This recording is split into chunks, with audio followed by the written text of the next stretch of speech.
chiều tơ nắp lệ chiều con về cơ tròn tròn tơ ta lùa bên về rong bên nam xin lùa tôm đi đâm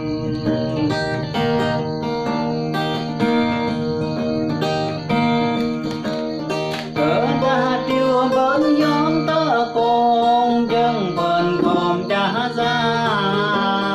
tơ ta tiêu bên vợ tơ đạp bên thế cha năm mỏi